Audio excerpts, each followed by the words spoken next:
ದಿನೇಶ್ ಫೋಗಟ್ ವಿಚಾರದಲ್ಲಿ ಪ್ರತಿಪಕ್ಷಗಳ ಗದ್ದಲಕ್ಕೆ ಅಸಮಾಧಾನ, ರಾಜ್ಯಸಭೆಯಿಂದ ಹೊರ ನಡೆದ ಜಗದೀಪ್ ಧನ್ಕರ್. ಎಲ್ಲರಿಗೂ ಟೊಪ್ಪಿ ಕನ್ನಡ ಟಿವಿ ಯೂಟ್ಯೂಬ್ ಚಾನಲ್ಗೆ ಸ್ವಾಗತ ಸುಸ್ವಾಗತ ಅಂತ ಹೇಳ್ತಾ ಬಿಡಿ ಶುರು ಮಾಡೋದಕ್ಕಿಂತ ಮೊದಲು ಯಾರೆಲ್ಲ ನನ್ನ ಯೂಟ್ಯೂಬ್ ಚಾನಲ್ ಮೊದಲು ನೋಡ್ತಿದ್ರಿ ಅವರೆಲ್ಲರೂ ಸಬ್ಸ್ಕ್ರೈಬ್ ಮಾಡಿಕೊಳ್ಳಿ, ಮತ್ತಲ್ಲ ಪಕ್ಕದಲ್ಲಿರೋ ಬೆಲ್ಲಕನ್ನು ಪ್ರೆಸ್ ಮಾಡಿ.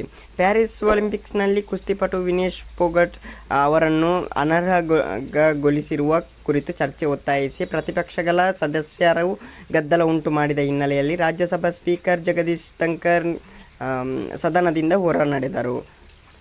50 kg ಫೈನಲ್ ಪಂದ್ಯಕ್ಕೂ ಮುನ್ನ ಅಧಿಕ ತೂಕ ಕಂಡುಬಂದ ಬಳಿಕ ಪ್ಯಾರಿಸ್ ಒಲಿಂಪಿಕ್ಸ್ನಿಂದ ಅನರ್ಹಗೊಂಡ ಕುಸ್ತಿಪಟು ವಿನೇಶ್ ಫೋಗಟ್ ನ್ಯಾಯಕ್ಕಾಗಿ ಒತ್ತಾಯಿಸಿ ರಾಜ್ಯಸಭೆಯಲ್ಲಿ ವಿರೋಧ ಪಕ್ಷ ಸದಸ್ಯರು ಘೋಷಣೆಗಳನ್ನು ಕೂಗಿದ್ದರು. ರಾಜ್ಯಸಭಾ ಸ್ಪೀಕರ್ ಧನ್ಕರ್ ಮಲ್ಲಿಕಾರ್ಜುನ ಖರ್ಗೆ ಸೇರಿದಂತೆ ವಿಪಕ್ಷ ಸದಸ್ಯರ ನಡವಳಿಕೆಯನ್ನು ಟೀಕಿಸಿದರು. ನಾನು ನನ್ನ ಪ್ರಮಾಣದಿಂದ ಓಡಿ ಹೋಗುತ್ತಿಲ್ಲ, ಆದರೆ ನಾನು ಇಂದು ಕಂಡದ್ದು ಸದಸ್ಯರು ನಡೆದುಕೊಂಡ ರೀತಿಯಿಂದ ಬೇಸರವಾಗಿ ಅಲ್ಲಿ ಕುಳಿತುಕೊಳ್ಳಲು ಸಾಧ್ಯವಾಗದೆ ಇಲ್ಲಿಗೆ ಬಂದಿದ್ದೇನೆ. ಅದಕ್ಕೂ ಮುನ್ನ ತೃಣಮೂಲ ಕಾಂಗ್ರೆಸ್ ಸಂಸದ ಡೆರೆಕ್ ಬ್ರೇನ್ ಅವರ ವರ್ತನೆಯನ್ನು ಧನ್ಕರ್ ಖಂಡಿಸಿದರು. ವಿನೇಶ್ ಫೋಗಟ್ ಅವರೊಂದಿಗೆ ಇಡೀ ದೇಶ ನಿಂತಿದೆ ಎಂದು ಕೇಂದ್ರ ಸಚಿವ ಜೆ.ಪಿ. ನಡ್ಡಾ ಹೇಳಿದರು. ನಿನ್ನೆ ಪ್ರಧಾನಿ ಅವರನ್ನು ಚಾಂಪಿಯನ್ ಆಫ್ ಚಾಂಪಿಯನ್ಸ್ ಎಂದು ಕರೆದಿದ್ದರು.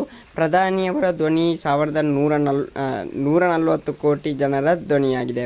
ವಿನೇಶ್ ಫೋಗಟ್ ಅವರೊಂದಿಗೆ ಇಡೀ ದೇಶವಿದೆ ಎಂದು ಸ್ಪೀಕರ್ ಧನ್ಕರ್ ಹೇಳಿದರು. ಈ ಘಟನೆಯಿಂದ ಎಲ್ಲರೂ ಬೇಸರವಾಗಿ ಎಂದ ಅವರು, ನಾನು ಮತ್ತು ಪ್ರಧಾನಿ ಕೂಡ ಈ ಬಗ್ಗೆ ಹೇಳಿಕೆ ನೀಡಿದ್ದೆವು, ಆದರೆ ಇದರಲ್ಲಿ ರಾಜಕೀಯ ಮಾಡುತ್ತಿರುವುದು ದುರದೃಷ್ಟಕರ ಎಂದರು. ಓಕೆ, ಮುಂದಿನ ವಿಡಿಯೋದಲ್ಲಿ ಸಿಗೋಣ. ಅಲ್ಲಿರೋ ಲೈಕ್, ಶೇರ್, ಸಬ್ಸ್ಕ್ರೈಬ್ ಮಾಡಿ ಅಂತ ಹೇಳ್ತಾ thank you, bye. Thank you.